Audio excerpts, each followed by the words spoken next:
In this exploration, we will step beyond accepted history. We will walk the sands that remember too much, and listen to the monuments that refuse to explain themselves.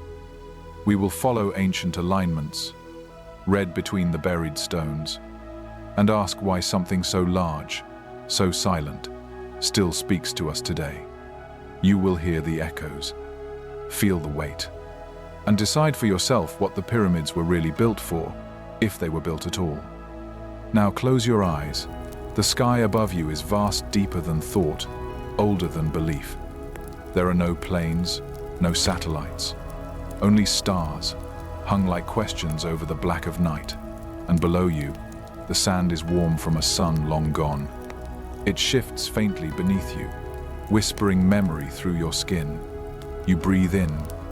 The desert is still. But within that stillness, something stirs. Not wind, not sound. A feeling like being watched, not by eyes, but by time itself. In the distance, something rises, sharp, geometric, impossible. A pyramid. You stand, you walk toward it.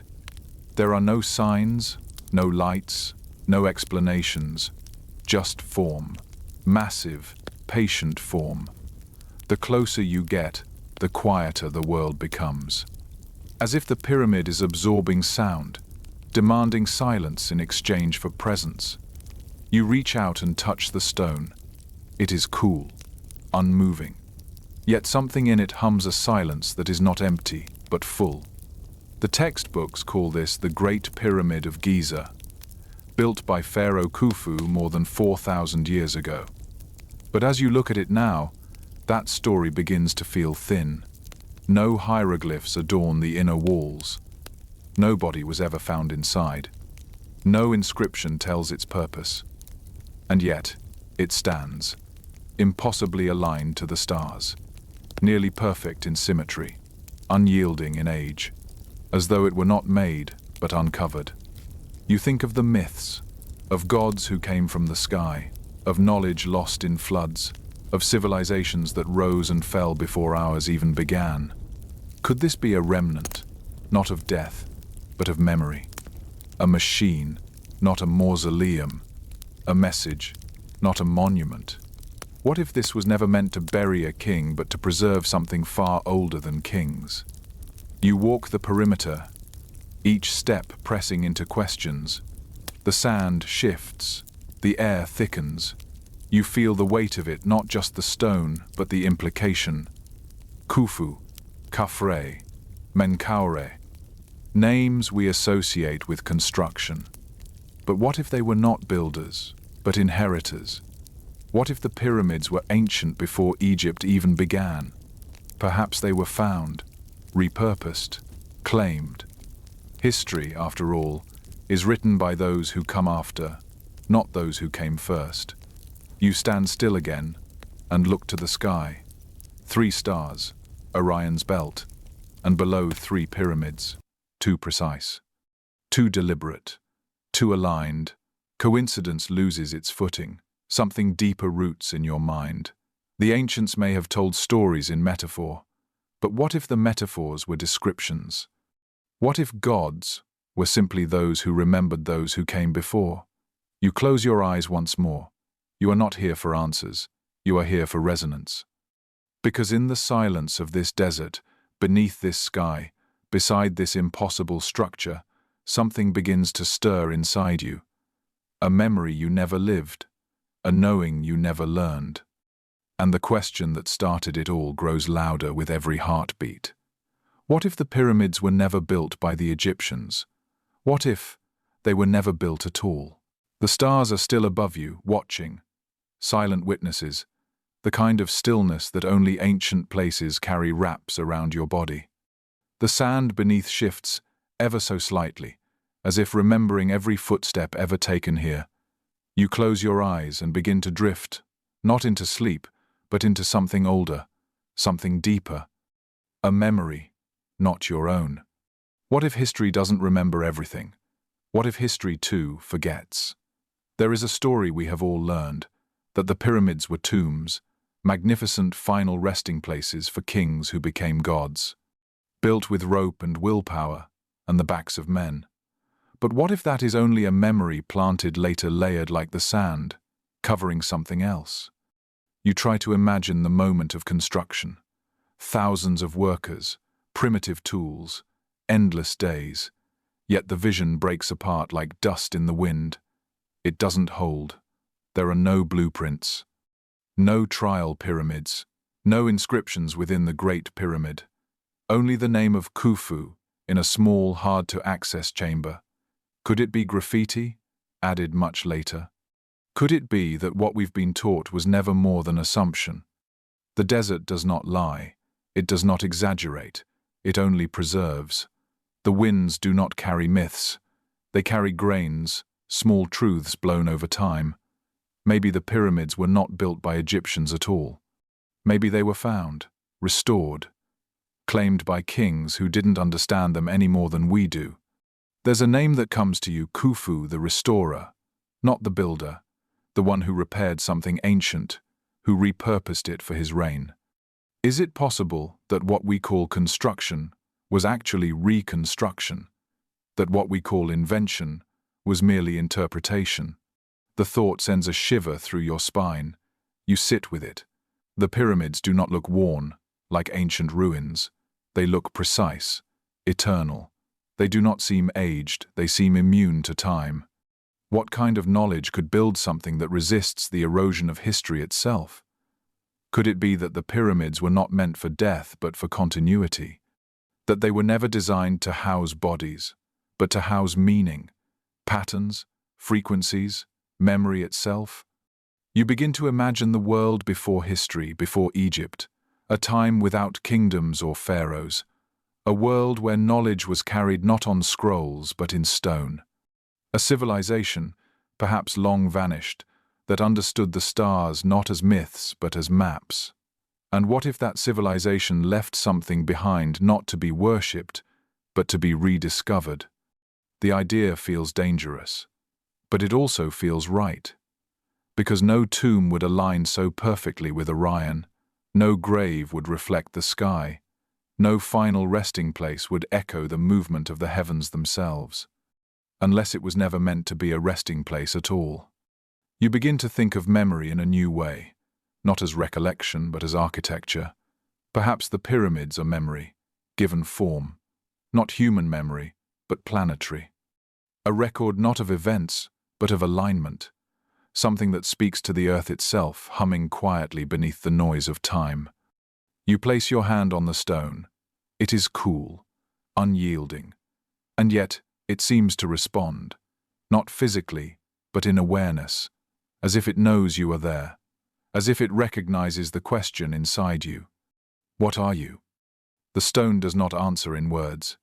It answers in silence, and that silence carries weight, a kind of knowing, not factual, not scientific, but certain. You wonder how many people have stood where you stand now. How many have asked the same question? How many have felt this pull towards something that does not offer facts, but demands intuition? The wind shifts, a soft sound, a reminder that time is moving, even if the pyramid does not.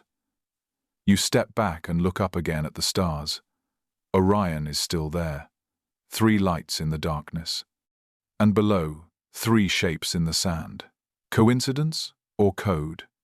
There are too many alignments to ignore, too much precision to dismiss. You think of the ancient architects not of pyramids but of systems, systems of knowledge, of geometry, of sound. You begin to wonder whether the pyramid is not a building, but a machine not of steel or circuit but of resonance. Could it be that the shape itself holds a frequency? That the angle, the scale, the position all contribute to a kind of vibration, one that isn't heard but felt? And if so, what is it meant to do?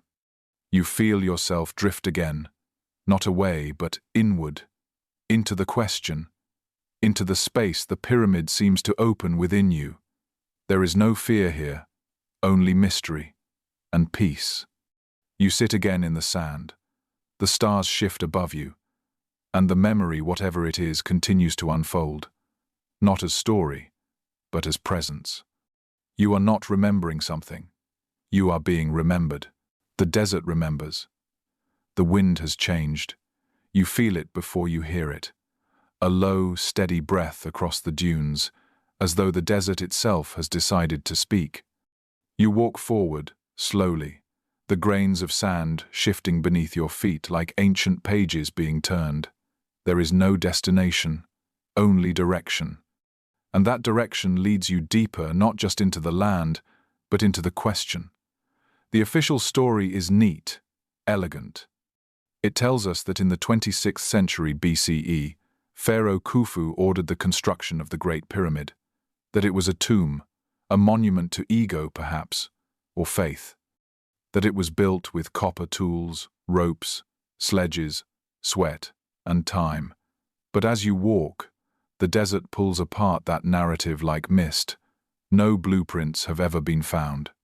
No architectural notes, no experiments leading up to the most precise structure in ancient history. And still, it rises aligned to true north more accurately than modern buildings, positioned perfectly with the stars, constructed with stones weighing up to 80 tons. The mind staggers at the scale. You begin to ask the forbidden question: could this be the work of a civilization lost to time? The idea is not new, but it has been dismissed, ridiculed, buried like bones in sand. And yet, the pieces remain fragments of an older puzzle we are not meant to solve.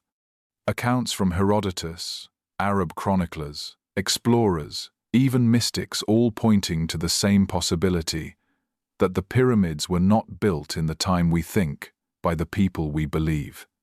You stop and kneel, scoop a handful of sand, let it run through your fingers. Each grain is a moment, a lifetime, a forgotten truth. The desert has no reason to lie. It simply holds what we forget. Could it be that history, as we know it, is a reconstruction built upon assumptions, that the deeper truth lies not in the words we've written, but in the silence we've ignored? You rise and approach the base of the pyramid once more. The blocks are massive, impossibly uniform, not just placed, but interlocked. Precision that rivals modern technology without the technology. How? You place your palm flat against the surface. It doesn't feel like a wall. It feels like a skin tight over something vast and sleeping.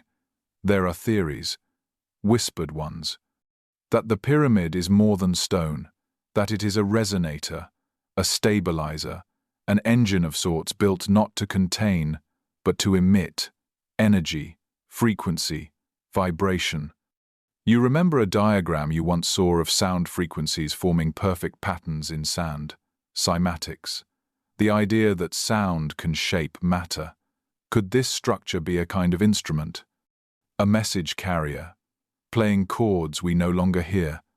And then, deeper still, what if it is a library, not of books but of experience, encoded not in letters, but in design? What if the pyramid is memory not metaphorically, but literally, a construct to hold something, some awareness, until we are ready to receive it? You walk further around the base. The wind picks up. A warm gust brushes past your face like breath. You hear nothing, but you feel watched, not threatened, observed, like a test. There are no wires, no mechanisms. And yet, you cannot shake the feeling that something here is still active, not alive but aware. You think of all the alignments, the geometry, the mathematics woven into the very angles. Pi, the golden ratio, Earth's dimensions, the speed of light. What kind of mind encodes such numbers in stone? And why? You sit again. The sun is fading.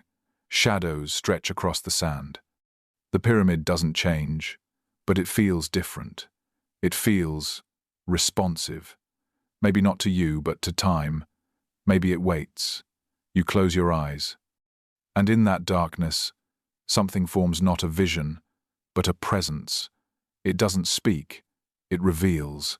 A city, perhaps, gone now. stone melted by time, knowledge lost in flood and fire.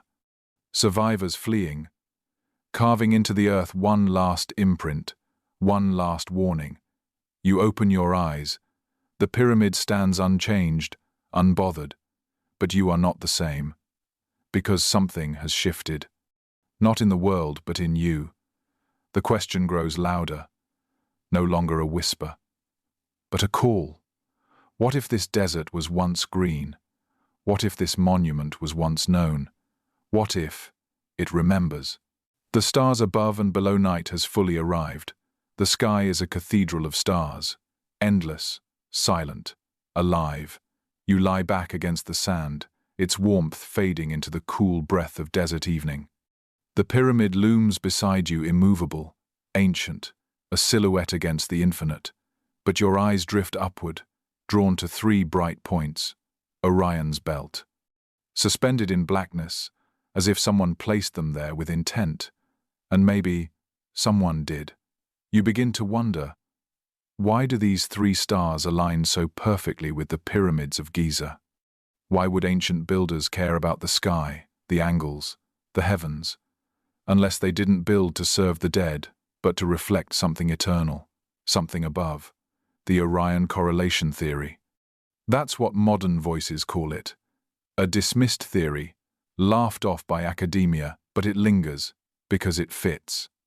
The layout of the pyramids mirrors the belt of Orion not just in position, but in proportion. One slightly offset, two larger, one smaller. The same arrangement seen overhead on a clear night. Coincidence?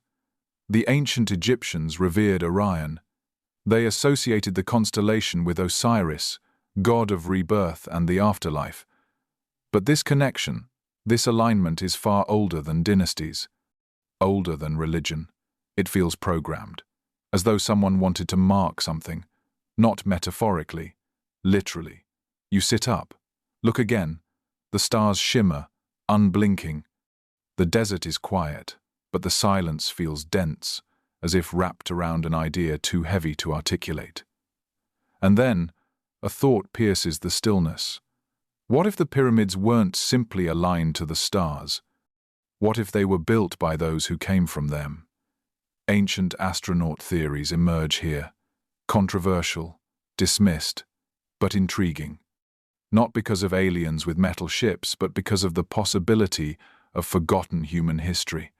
A golden age, a time when humanity may have looked upward, not with myth, but with memory. You think of lost civilizations, of global flood myths, of cataclysms that ended ages. What if there was once a time when human beings walked the earth with knowledge we've since lost? Knowledge of the cosmos, of harmonics, of the language of geometry. What if Orion was more than a symbol? What if it was a place of origin, a beacon, a coordinate? You begin to feel the scale, the earth as a sphere, the stars above as fixed points, the pyramid as a connection point, like a tuning fork between earth and sky, a resonator perhaps, one that receives or sends. Ancient structures across the globe seem to follow similar patterns, alignment with solstices, celestial angles, Stonehenge, Teotihuacan, Angkor Wat. What if they're all part of something larger? A global network of star memory? The wind brushes past you again, not cold, just insistent, as if reminding you, this is not fantasy, this is design. You rise and circle the pyramid. Again and again, your steps tracing invisible lines. You imagine what once stood here, not tourists or scholars, but architects of time, those who knew where to build, when to build, and why. You reach the eastern face. It stares toward the rising Sunday, but you know it also listens to something older, the rising of stars.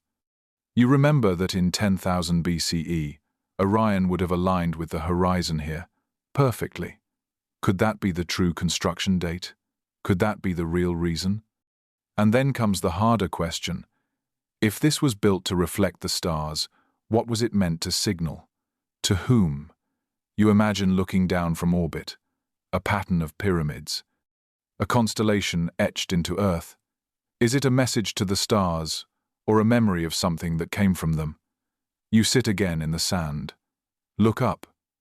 Orion does not answer, but it shines, unwavering, a steady light from far away. And maybe that's the point. Maybe the pyramids don't tell us what to believe. Maybe they remind us to keep looking. The pyramid is stone, but the stars, they move, they shift. The sky is a clock with a hand too slow for a single lifetime. It takes thousands of years to see the pattern. Maybe that's why we forget. But the builders didn't forget. They encoded it. They anchored it. In stone, in silence, in alignment. You feel your heartbeat slow, a rhythm matching the hush of the night. You close your eyes, and you wonder, not what the pyramids are, but what they remember. Above you, Orion pulses. Below you, the pyramid waits. And in between, there you are, the observer, the question, the bridge. You walk toward the monument not with curiosity but with reverence.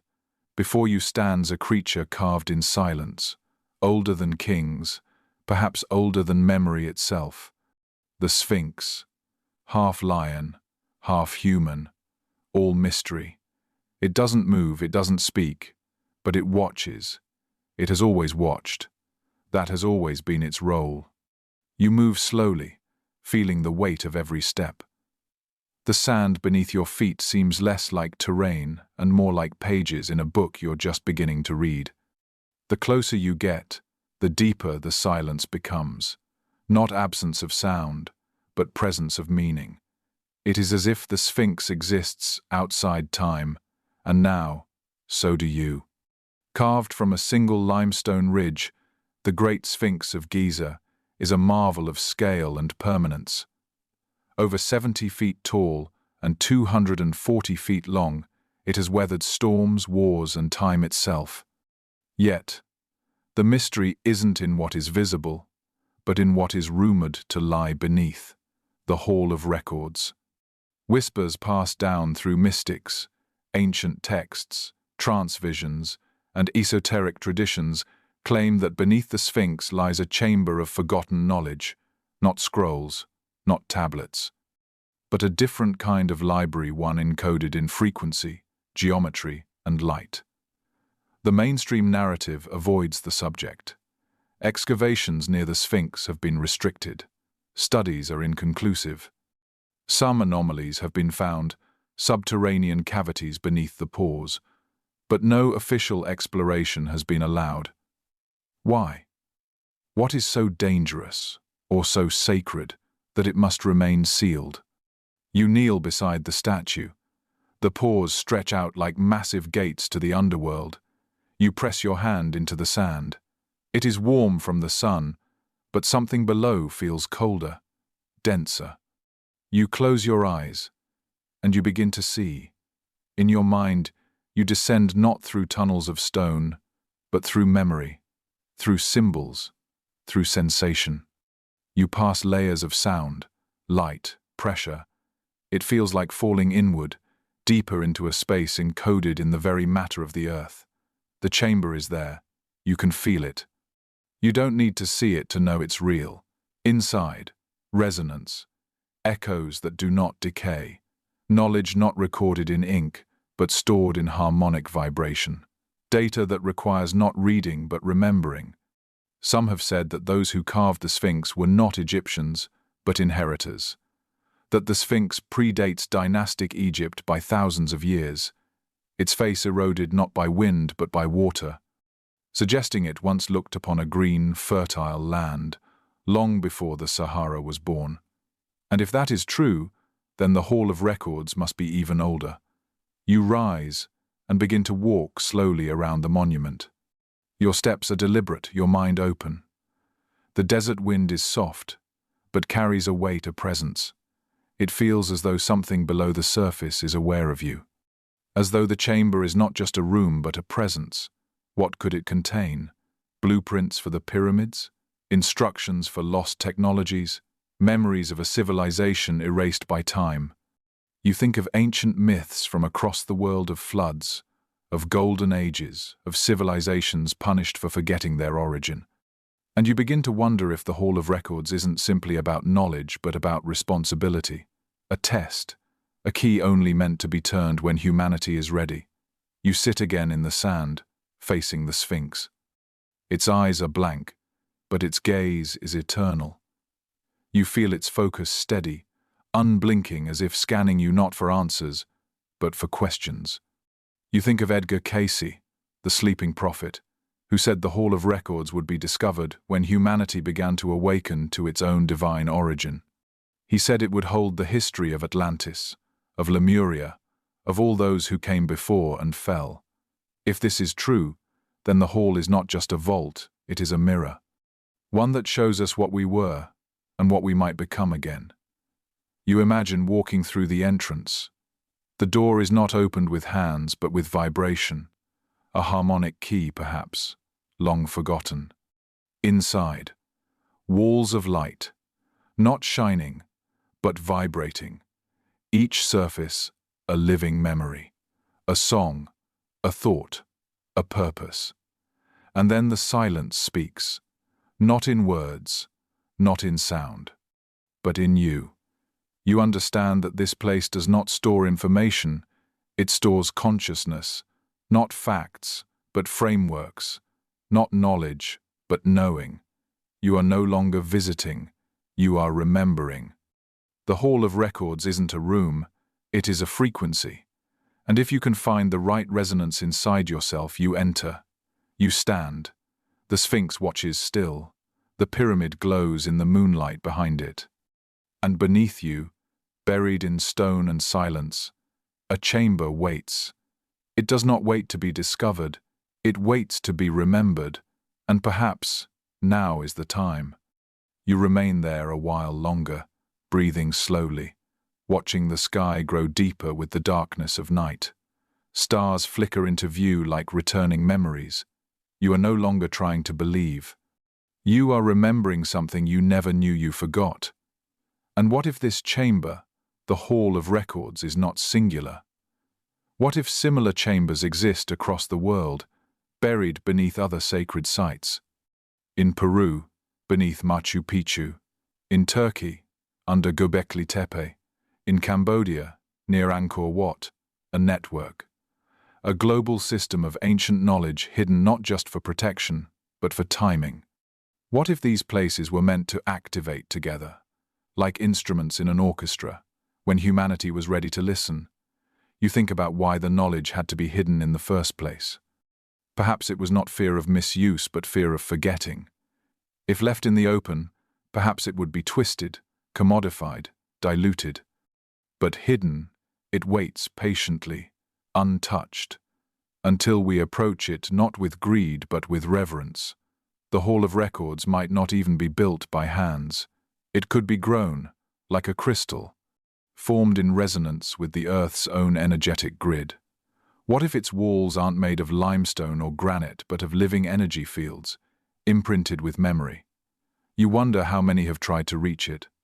Secret societies, explorers, remote viewers. What did they find? What did they feel? Did they realize that they weren't looking for a place but for a state of being? Because maybe the chamber opens only when the question is pure.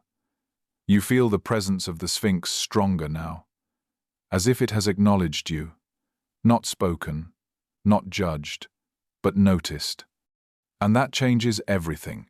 It means you are part of the story now. The question changes. It is no longer, what is beneath the Sphinx? It is, what within you can unlock what lies below? You look back at the pyramid. Its scale dwarfs everything. But in this moment, the Sphinx feels greater, still not in size, but in presence. As though it holds a secret, the pyramid does not. Or perhaps it is the final puzzle piece of a far older design. Some say the Sphinx once had a twin, a second guardian on the opposite side of the plateau, destroyed in antiquity. Could that twin have completed an energy circuit, a harmonic pattern necessary to unlock what lies below? You close your eyes once more and visualize them both, two lions guarding an ancient frequency. Beneath them, a pulse, a vibration locked away for thousands of years, waiting not to be understood, but to be matched. You are not just walking in a desert, you are walking inside an ancient mechanism, one that runs on time, intention, and vibration. And now, it waits to be tuned. You stand again, place your palm to the earth. You do not demand answers, you offer presence. And below, something listens. The library is not far. It never was. Because the real doorway does not begin in stone, it begins in you. It begins not in Egypt, but in a scroll.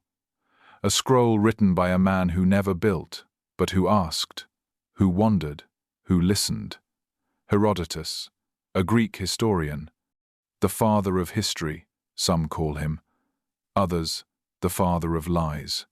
But whatever he was, he left us something precious, a record of curiosity. You walk now not just across sand, but through time, into the 5th century BCE, when Herodotus journeyed through Egypt, asking questions no one else dared to ask. He did not arrive with answers. He arrived with awe, and so do you. The desert around you remains quiet. The pyramids remain still. But in your mind, another layer of story unfolds, one passed down not in stone but in story. Herodotus asked the priests how the pyramids were built. They told him tales of machines made of short wooden planks, of pharaohs ruling for 106 years, of the Great Pyramid taking 20 years to complete, of 100,000 workers laboring through 3 seasons. You wonder, was he recording facts or fragments? Because even Herodotus admitted he was only repeating what he had heard.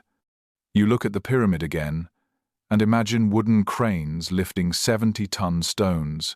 You try to picture it, but the image collapses. The stones are too large, the timeline too short, the geometry too exact. Something doesn't fit. What if Herodotus wasn't wrong but simply listening to a culture that had already forgotten? What if even then, in 450 BCE, the Egyptians no longer knew the truth of their own monuments? You begin to think of oral tradition not as error, but as echo. A story passed down for generations can lose shape, but not always meaning. Sometimes what survives is not fact, but frequency. And if you know how to listen, the echoes still ring true. Herodotus spoke of underground chambers, of mysterious structures built before the pyramids. He was told by the priests that Egypt was ruled by gods before men, that the earliest dynasties were merely successors, not originators. You pause, gods ruling before men, echoes of Sumer, of Zep-Tepi the first time, that lost golden age when divine beings walked among humanity, not as spirits, but as teachers, technicians, architects. What if Herodotus didn't misunderstand them? What if we misunderstand him? You sit again in the sand. The wind is gentle, brushing across your shoulders like a page being turned. The past is not gone, it is layered, and through the right filter, it can still be read. You think of the ancient Greeks' other observations, that the Nile once flowed differently, that cities older than memory stood in places now empty, that temples aligned with stars long vanished from the visible sky. The records of Herodotus may not be literal, but they are precise in another way. They remind us of a time when memory wasn't separate from myth, when history and myth were not enemies but allies. You walk forward now, not toward a structure but toward a mindset, a way of seeing, a way of listening, because history isn't what's written in books, it's what's buried in silence. And silence is what the pyramids offer best. You imagine Herodotus at the base of the Great Pyramid, perhaps as overwhelmed as you are now, trying to make sense of something that does not explain itself, taking notes in a foreign language about something already ancient in his time, and you feel a connection, not of facts, but of wonder. He didn't try to prove, he tried to preserve. And in doing so, he left behind something more powerful than data, a question that refuses to die. What came before? You remember how he wrote of the labyrinth at Hawara, an enormous complex, said to dwarf the pyramids in both scale and complexity. He was told it held 3,000 rooms, half above ground, half below. He claimed to have seen it with his own eyes, yet today we have only fragments, rubble, dust. Was it real? Did we lose it, or did we hide it? You stand and look again at the Sphinx, the pyramids, the desert stretching endlessly, and you begin to realize that Herodotus may have done more than chronicle Egypt. He may have traced its shadow. And through him, we can still follow it. Because the truth does not die, it simply waits to be heard in the right way. And Herodotus, whatever his flaws, listened. And now, so do you. The desert does not lie. It does not flatter. And so, when Herodotus stood before these monuments, he didn't look for fantasy, he looked for function. Even as he heard of gods and golden ages, he tried to measure them, translate them into something his world could understand. But some things defy translation. You reflect on the nature of history. It is not only written by victors, it is edited by time. The further a story travels, the more it bends. A forgotten civilization might leave behind only rumors and ruins. But sometimes, those rumors outlast stone. And Herodotus, in his flawed and fearless way, became the bridge. He described columns carved with unrecognizable symbols, statues that bore features different from Egyptians or Greeks, doors that seemed impossible to open and chambers no longer accessible. He didn't explain them. He recorded them. As if passing on a torch to someone, anyone who might return and see what he saw. You begin to wonder, what did he feel standing here? Was it confusion, or was it something closer to what you feel now, humility? Not the kind taught in school. The kind taught by monuments that outlive empires. You turn slowly, imagining the landscapes he walked through. The Nile still flowing strong, though not the same. The temples still shining, but older then even than their builders could recall. Herodotus asked everyone he could find, priests, scribes, locals, and he kept hearing echoes of a world before the known world. Zep Tepi, the first time, a term used by Egyptian priests to describe a mythic age when the gods walked the earth. Not spirits, not metaphors, actual beings. Teacher kings, keepers of balance, architects of stone. And if these gods were real, who were they? Not necessarily extraterrestrials, perhaps something more provocative. Humans from before. A previous cycle. A people who rose, reached, and fell only to be remembered as gods by those who survived. Herodotus listened, and so must you. He reported seeing colossal statues buried in the sands. One so massive only its head and shoulders emerged. He claimed to walk among pyramids not spoken of today, whose locations are now lost or denied. Were they illusions? Mistaken impressions? Or did the sands reclaim something we were not yet meant to rediscover? Modern archaeologists tend to dismiss his work as anecdotal, unscientific. But they overlook his deeper gift. He documented the voices of the past. He didn't filter their beliefs through skepticism, he let them speak. That takes courage. You wonder how modern science would treat Herodotus today. Would they mock him, discredit him? Likely, because he blurred the line between myth and memory. And yet, what if that line was never real to begin with? What if we need both? You walk slowly now, tracing the ancient paths with your eyes, the Nile's old channels, the ruins buried beneath newer ruins, the stars overhead, still aligned with the same precision that puzzled Herodotus 2,500 years ago. He didn't know about star charts or axial precession, but he sensed the presence of intention. That's what mattered. He felt the monuments pointing not just upward but inward, and in doing so, he passed down more than stories.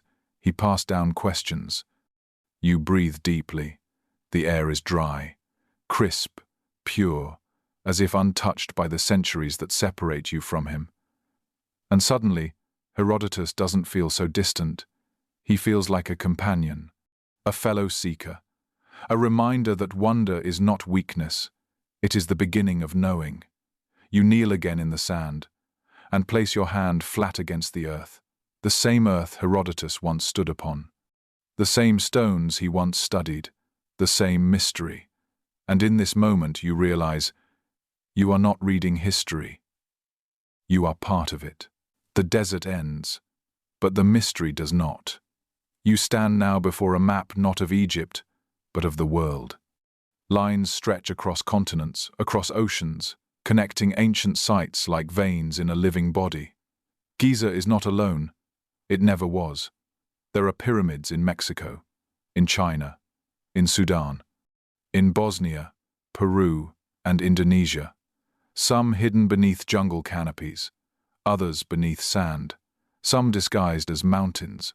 But when you peel back the layers, the shape reveals itself. Over and over. A triangle. A memory. What are these pyramids? Copies?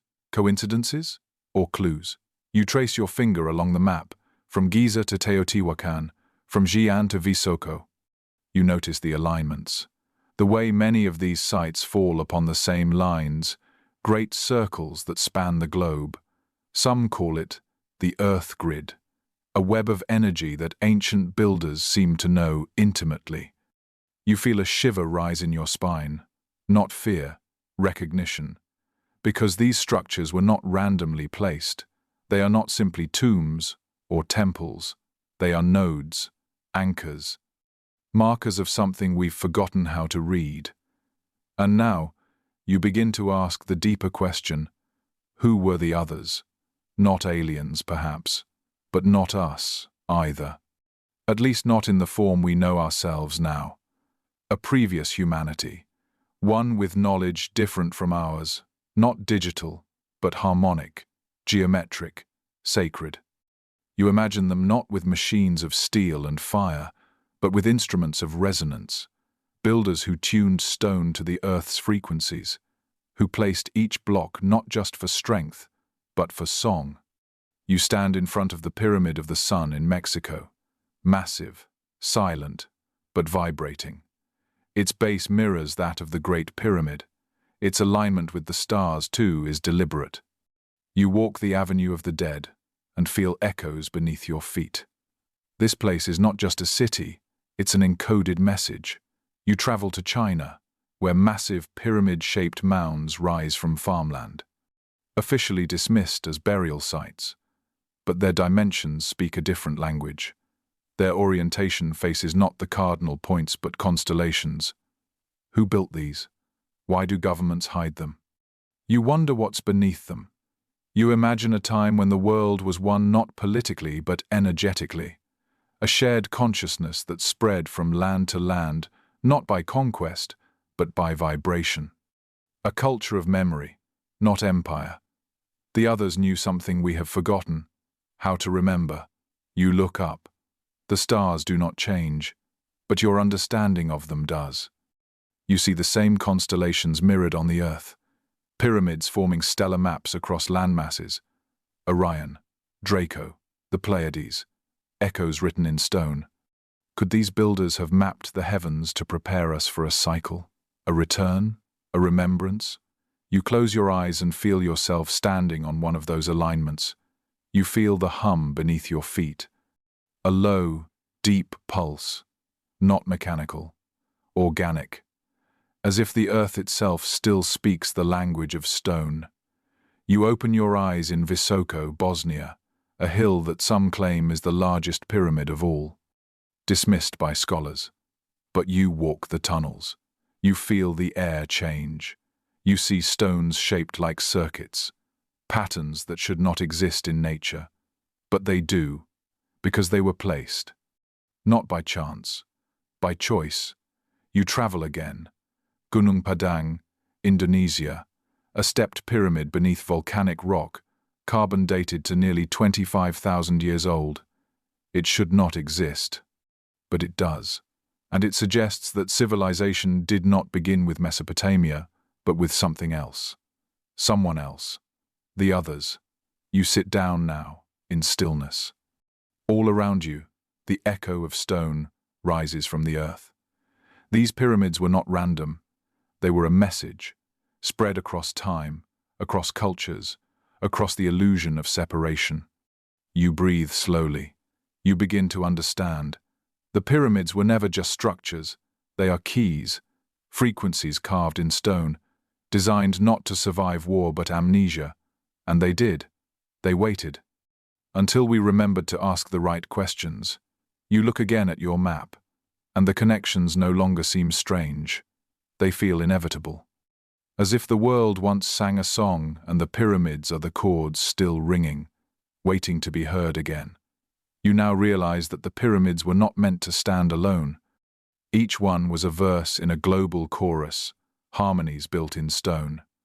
Like tuning forks set into the crust of the earth, they waited for resonance, for reactivation, for recognition. You consider the role of these structures not just as energetic nodes, but as stabilizers, earth harmonizers, regulators of electromagnetic balance. In times of chaos, they may have anchored humanity, not just physically, but mentally, spiritually, emotionally. Imagine them operating as a planetary nervous system, built not with wires, but with will. Their purpose was never merely religious. It was environmental, psychological, civilizational. Whoever built them knew something we are only beginning to rediscover, that consciousness is not confined to the skull. That intention shapes geometry, that the earth is alive and it listens. You begin to suspect these others were not defined by race or language, but by frequency. Their unity was harmonic. Their knowledge encoded not in texts, but in patterns, vortex math, Fibonacci spirals, golden ratios, sacred architecture, tuned like instruments to both earth and sky. And when the last of them faded either by catastrophe or by choice, they left behind these beacons, not to save us from destruction, but from forgetting.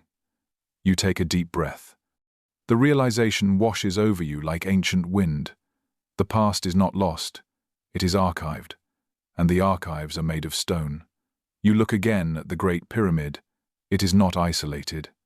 It is the center of a system, a starting point of memory. But memory without context is noise. That's why the others spread their monuments globally to ensure the story would never be kept in one place. Because truth must be distributed to survive. And yet, much of it has been buried, hidden beneath layers of civilization, denial, and debris, until now. You remember stories of underground tunnels connecting sacred sites across continents, of hidden chambers in the Andes that mirror ones beneath the Himalayas. The science does not yet acknowledge them, but the resonance does. You think of water, how it flows freely beneath the ground, connecting spaces that appear isolated above. The ancients knew this. Many pyramids were built atop aquifers or fault lines. Not by mistake. Water amplifies energy. It carries memory. It echoes. And if the earth has memory, then pyramids are its memory cards. You feel something stir inside you. A need not to prove, but to experience. Because data is not the goal. Resonance. Island. You begin to consider the idea that pyramids are not finished artifacts. They are invitations. Their full purpose requires participation. You must walk them, listen to them, match their frequency, and only then they respond. You imagine what would happen if enough people around the world remembered not just the structures, but their function. What if we collectively reactivated this grid, not with machines, but with consciousness? The earth would hum again. And maybe that's the true power of the others. Not their technology, not their monuments, but their trust. Their belief that one day, a future humanity would rise again not to worship them, but to walk beside them, in understanding. You open your eyes and look at the map one last time. It no longer looks like geography. It looks like a message, a memory of a time when the earth and sky were in dialogue and humanity knew how to listen. You are part of that memory now. And you are beginning to remember. You sit alone before the Great Pyramid once more. The sun has passed its zenith. The air stills. Shadows stretch across the sand like slow-moving echoes. And for the first time, you stop listening for answers and begin listening for silence. Because not all truths are spoken. Some are implied, encoded, guarded by the quiet weight of stone. You run your fingers across the limestone blocks. Their surface is rough, weathered, worn by time, wind, and human hands. But underneath, the geometry remains, the angles remain. The intent remains. What does the pyramid say? Nothing. And that is its language. You think of how much effort has gone into decoding it. The measurements, the angles, the missing capstone, the shafts pointing toward Orion and Sirius, the Great Gallery and the King's Chamber, granite boxes cut with impossible precision, sonic qualities that defy modern replication. And yet, the pyramid does not explain itself. It's simply island. You begin to suspect that its builders did not wish to be known, not because they were hiding, but because they understood something we do not, that legacy is not about fame, it is about function, and the pyramid functions. It aligns, it endures, it humbles. You walk along its base, noting how the foundation curves with the earth, how it anchors itself to the planet like a plug into a socket. It doesn't fight gravity, it cooperates with it, it harmonizes. The ancient stone is not trying to impress you, it is inviting you to match its stillness. You pause. What does that mean, to match stillness? It means to stop asking with your mind and start listening with your being. To become like the pyramid, present, silent, precise. You sit again, this time in meditation, not searching, just being. The pyramid beside you no longer feels like an object. It feels like a companion, a presence, as if its very shape emits something you can't yet measure, a resonance. It begins to dawn on you that some knowledge cannot be taught, it must be felt. Some truths are not about information, they're about transformation. And the pyramid is not a textbook, it is a tuning fork. You recall the countless tourists who have walked these grounds, cameras in hand, facts in mind. But few stay long enough to hear the silence. Fewer still let it change them. You stay. You let your breath slow, your mind quiet. You let the pyramid speak without sound. And in that quiet, you realize the greatest secret of the pyramids is that they keep no secrets. They reveal everything. But only when you stop trying to possess them, only when you become still enough to reflect them, because they are not here to teach, they are here to remind. Remind us of something we once knew, something we still carry, something not written in books or etched in glyphs but alive in the geometry of our own being. You rise, slowly. The stone remains unmoved. But something inside you has shifted. You look up once more and whisper, not a question, but a thank you. And the pyramid does not answer, because it already has. You close your eyes and imagine those who first approached this place not with cameras or clipboards, but with reverence, with knowing, not in search of treasure, but of remembrance. They didn't carve their names into the walls. They didn't build museums. They didn't debate the angles. They listened, and when they were ready, they left. Not because they had found what they were looking for, but because the pyramid had shown them what they already knew. You begin to understand. The structure itself is not the message, it is the medium. The pyramid is a mirror. It reflects what you bring to it. If you seek mystery, it gives you riddles. If you seek power, it gives you silence. If you seek truth, it gives you yourself. You start thinking about the strange physical qualities of the structure. how standing inside certain chambers changes your breath, how certain frequencies resonate through the stone like sound through a crystal, how even photographs taken within feel different, as if the light bends more gently.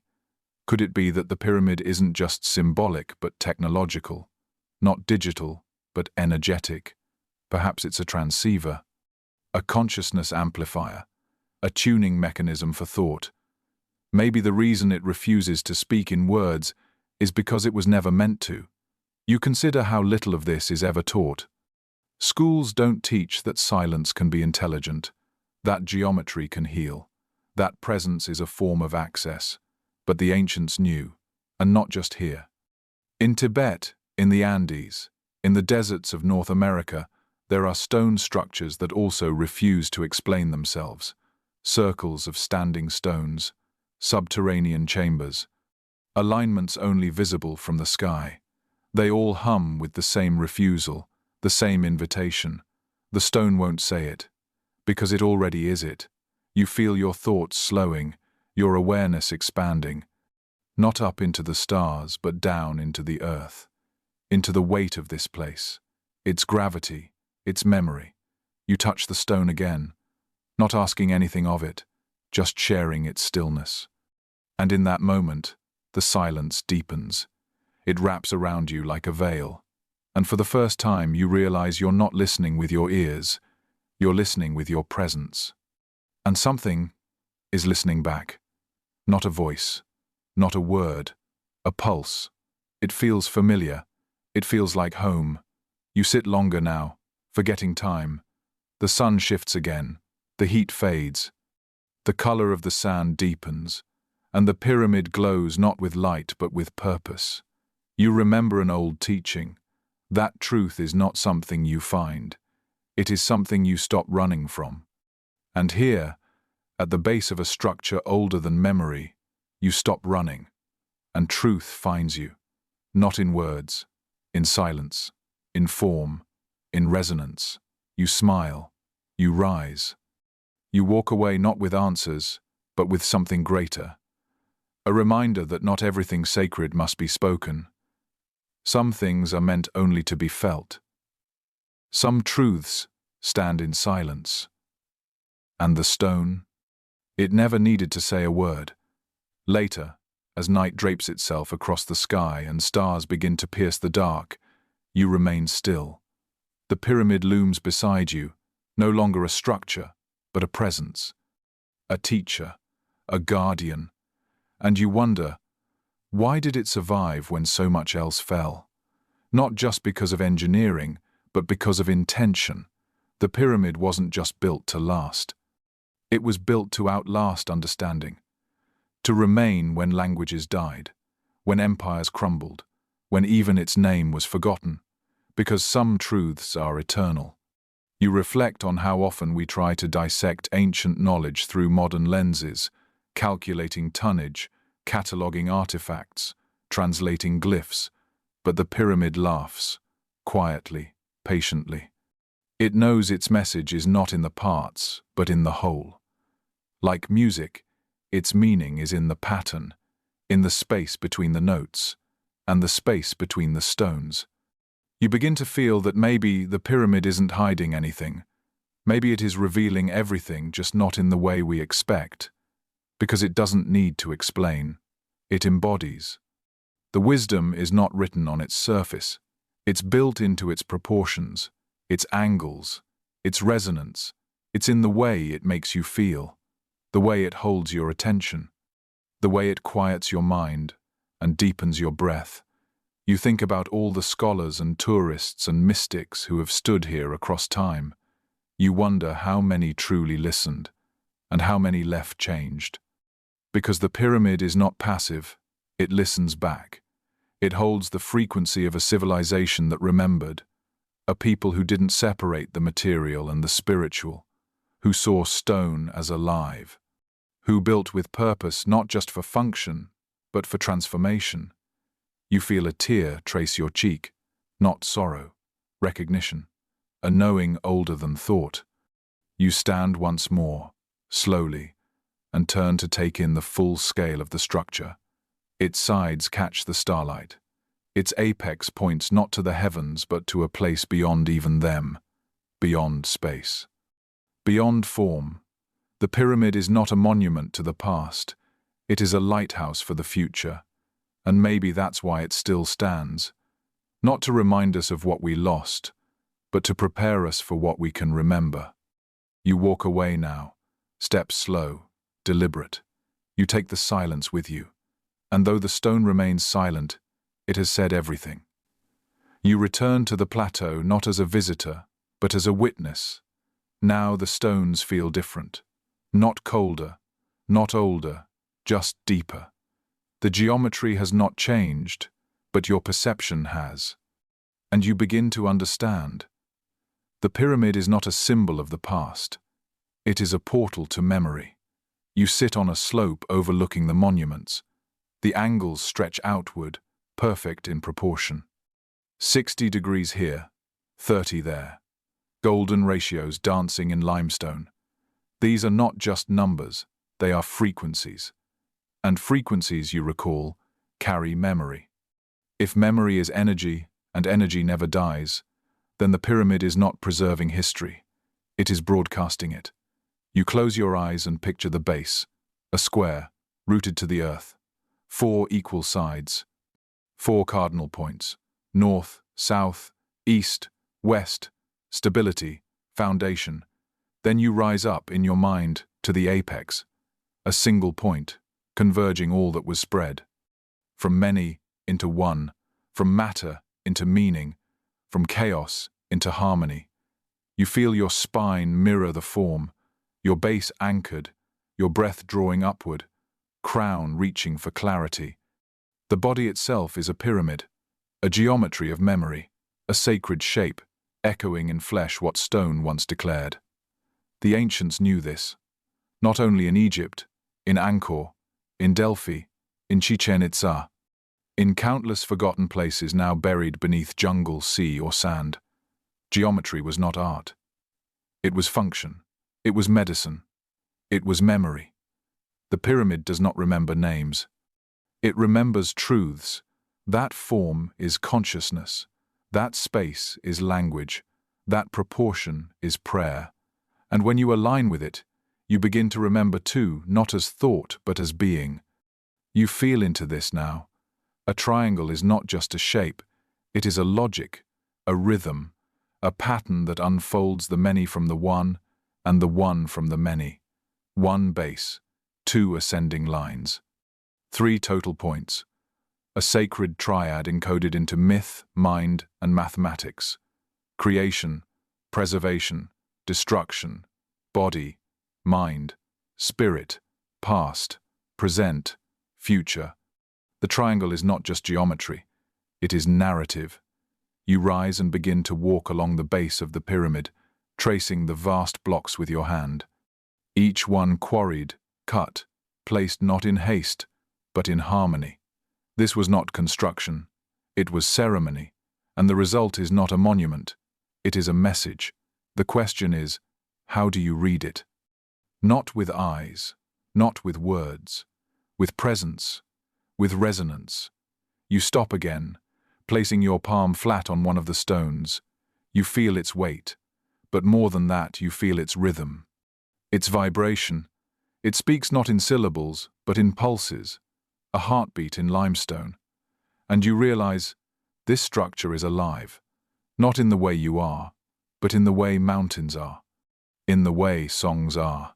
It holds a presence that was placed not by accident, but by will, because memory isn't just something stored, it is something lived. You begin to feel the ways we've been taught to forget, to see shapes as decoration, buildings as utility. But what if every structure once carried intention? What if cities were once arranged not for profit but for purpose? What if the ancients encoded knowledge in skyline and shadow? You step back and look again at the Great Pyramid, not from the ground, but from the sky, in your mind's eye. You see the square base, the perfect slope, the missing capstone. And it strikes you. This is not just a shape. It is a map, not to a place, but to a process. the process of remembering. You see the king's chamber, placed not at the top, but deep within. Centered, hearted, protected. Why? Because what matters is not what is above, but what is within. The journey of ascent is not toward the sky. It is toward the self. You exhale. The realization grounds you. The pyramid is not pointing outward, it is pointing inward, and in doing so it teaches us that memory is not just about the past. It is about returning, recalibrating, realigning with the design beneath all things, with the geometry of being. You sit on the warm stone platform and let the sky darken above you. Stars blink into place one by one, not random, but arranged. A mirror of what you stand upon. As above, so below. Geometry in heaven, geometry on earth. The ancients called it sacred symmetry. The belief that the divine is not abstract, but measurable. That God speaks in ratios. That consciousness leaves its trail in angles. And you begin to wonder, how far does this geometry go? Into cells? Into thought? Into time itself? You recall how the Great Pyramid aligns perfectly to true north, more accurately than any modern building, until recent centuries. You remember that its height and base encode the value of pi, that its proportions approximate the curvature of the earth. These are not coincidences, these are fingerprints. Clues left behind not by primitive minds, but by those who mastered not machines but meaning. You trace your fingers in the air, imagining the invisible forms layered across the landscape. Tetrahedrons, cubes, dodecahedrons, each one an echo of some deeper order. Geometry not as abstraction but as bridge, because memory, too, is geometric. Every pattern we remember, faces, places, feelings, has shape, a configuration, and the pyramid, in its elegant stillness, preserves that shape, not as data, but as form. You begin to see it now, not as a static object, but a living mnemonic, a cathedral of remembrance. It does not require translation, only attention. You stand again and walk toward the shadowed edge of the structure. You place your hand on the cold northern face. You feel the shift in temperature, the dampened wind, the silence more profound. And the thought arises, clear and simple. This was never built to impress. It was built to remind. You turn, gaze outward to the horizon. You picture other pyramids rising from other soils, distant yet aligned. They are not separate. They are stanzas in a global poem. Geometry is the language of that poem. You reflect on how far we've wandered from that language. In cities of right angles and noise, surrounded by symbols without substance.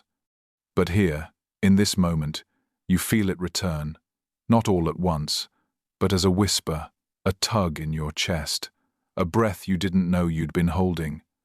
You realize that remembering is not a mental act. It is spatial, emotional, energetic. The pyramid does not ask you to know, it asks you to feel, to realign yourself with the shapes of truth, the curves of knowing, the stillness of being. And in that alignment, memory returns. Not of events, but of essence. You are not remembering something you've forgotten. You are remembering what you are. A living geometry, an embodied pattern, a form within a form. And the pyramid, it simply reflects that back to you. You smile, not because you understand everything, but because you no longer need to. The geometry does not require belief, only stillness. You take one final look at the perfect slope rising into the stars. It speaks no words, but you hear it all the same. Later that night, you walk the perimeter of the pyramid in silence.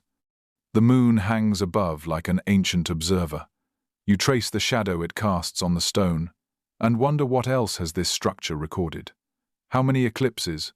How many solstices? How many questions? The geometry does not forget. It records not in ink or voice, but in position, in alignment, in proportion. It marks not just time, but intention. And you realize this is why it survives. Because intention survives. You kneel and gather a small handful of sand. You let it run through your fingers slowly. Each grain, a fragment of something older, something broken down.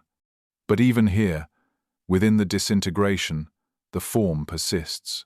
The pyramid may weather, the stones may crack, but the pattern remains, because the pattern was never just physical. It was, and is conscious. You think of language, of how shapes became letters, and letters became meaning. What if the pyramid is a single letter in a cosmic alphabet? A glyph carved not into paper but into earth. A message written to time itself. You begin to hear it now, in the silence between your footsteps, in the pulse behind your breath, in the geometry beneath your thoughts. It says, "You are the memory, not just the observer of it, not the chronicler, but the carrier." You begin to feel the weight of that not as burden, but as invitation. The pyramid is not simply something to remember. It is something that remembers you, because it was built in resonance with the human soul. You recall how every ancient temple, every megalith, every mandala, every sacred site echoes a similar geometry. They are not all identical in form, but in purpose, to bring the mind into stillness, the heart into coherence, the body into presence. And you, now standing in that presence, feel complete, not because you've learned something, but because you've unlearned everything that kept you separate. You close your eyes and breathe one final time at its base, the stone beneath your feet, the stars above, the memory within. And now, the geometry is not just around you, it is you, and in that realization you are home. You stand at the edge of the Giza Plateau. The stars above are sharp, ancient. The pyramids behind you are quiet, but not empty. The wind moves through the desert like breath through a sleeping giant, and you ask yourself not aloud, but inwardly, why were the pyramids built? The question has hovered over you since the beginning, a question carried by archaeologists and mystics, skeptics and dreamers, whispered in libraries and temples alike. Graves, generators, messages, all answers have been offered, none have satisfied. But now, you understand something different. The pyramid was not built to answer a question, it was built to ask one. You turn around, slowly, taking in the 3 great pyramids under the stars. They are silent, still, patient, as if waiting for the right moment, the right mind, the right era to be understood. But what if they don't want to be understood? What if they only want to be respected? You remember the earliest myths of Zep Tepi, of a time before kings and pharaohs, a time when divine beings taught mankind. When memory was geometry, when silence was sacred. You think of the lost chambers, the unexcavated spaces beneath the Sphinx, the alleged library sealed beneath stone, the rumors, the warnings. The denial. Why such resistance to mystery? Why do we fear what we don't yet know? Perhaps because to know it would change us. You sit one final time in the sand. The silence around you is complete. And slowly, you realize the question has changed. It is no longer, what if the pyramids were never built by the Egyptians? It is, what if the pyramids were never meant to be explained at all? What if they are not puzzles but thresholds? Not monuments but mirrors? What if their purpose is not to teach you about the past but to bring you fully into the present? Because now, as you sit beside these ancient forms, you feel no need to dissect, no urge to decode. You simply feel, and that feeling is enough. You sense that the pyramid is not a challenge to your intellect, but a call to your soul, to slow down, to listen, to remember. And in that remembering, you do not find an answer. You become the answer. The stars continue their arc overhead. The night deepens. The stone grows cold. But within, a warmth grows, the warmth of reunion, of recognition. The pyramid remains behind you, but its shape follows you, in your thoughts, in your breath, in the geometry of your very being. It has given you no answers, only presence. And perhaps that is the greater gift, because some questions are not meant to be solved, they are meant to be lived. You rise from the sand, slowly, and walk once more toward the massive stones. The pyramid no longer looms, it welcomes. Not as a destination, but as a companion. It does not call for worship, it calls for stillness. And in that stillness, the question continues. What if the builders of the pyramids weren't asking how to shape stone, but how to shape time? You imagine what it took, not just the labor, but the vision. To design something meant to last, not centuries, but cycles. Not just to preserve bones, but to preserve consciousness. This wasn't engineering, this was devotion. The pyramid is not just a marvel of construction, it's a calendar, a compass, a code. Its angles align with celestial events. Its chambers resonate with precise acoustics. Its position speaks to planetary geometry. These aren't decorations, they are functions, and each one points not to an origin but to a possibility. You sit again. You imagine yourself as a builder, not a slave, not a laborer, but a participant in something vast, sacred, transformative. Each stone, a prayer, each measurement, a meditation, each chamber, a mirror. And suddenly you realize, the pyramid is not a relic of a forgotten age, it is the blueprint of a future one. A civilization not built on speed or power, but on balance, alignment, awareness. What if the real message isn't about who built the pyramids, but about what they built them for?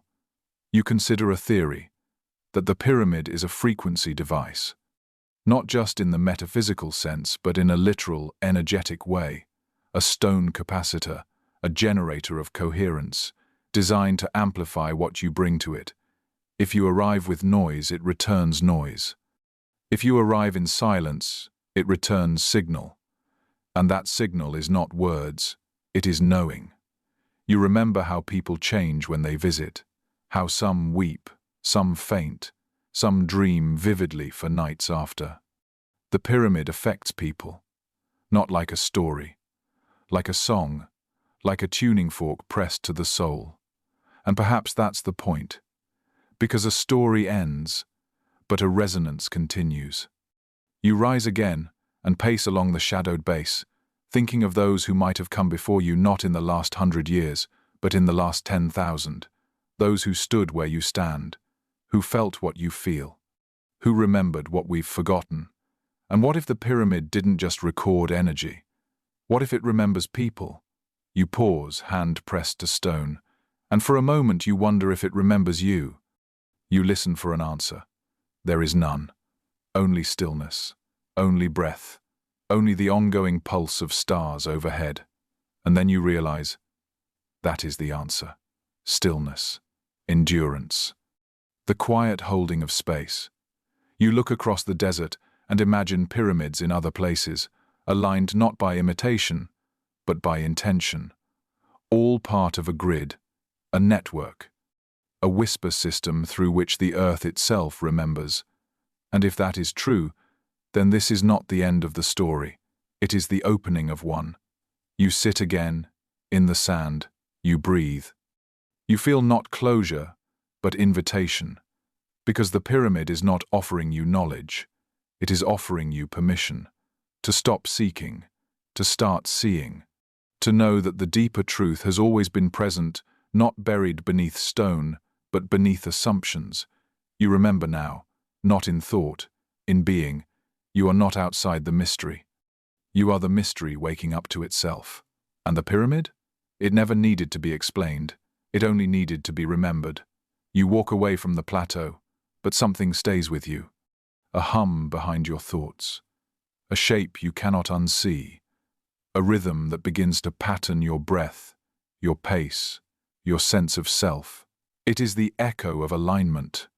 You think of how modern life has trained us to forget, distracted us with noise, tangled us in timelines, convinced us that truth must be complicated. But here, under stars and stone, truth feels simple. It feels spacious. You remember reading once that geometry is the handwriting of God. That form, repeated across scale, across culture, across time, is not just an accident, it is a language. And pyramids are not ruins in that language. They are verbs. They act. They do. They speak without motion. And you wonder, what if your own life is a form of geometry? What if your choices, your thoughts, your relationships are all angles of energy, patterns forming shapes, some clear, some chaotic? And what if the pyramid stands not just to remind you of the ancients, but to teach you your own pattern, to show you how to realign?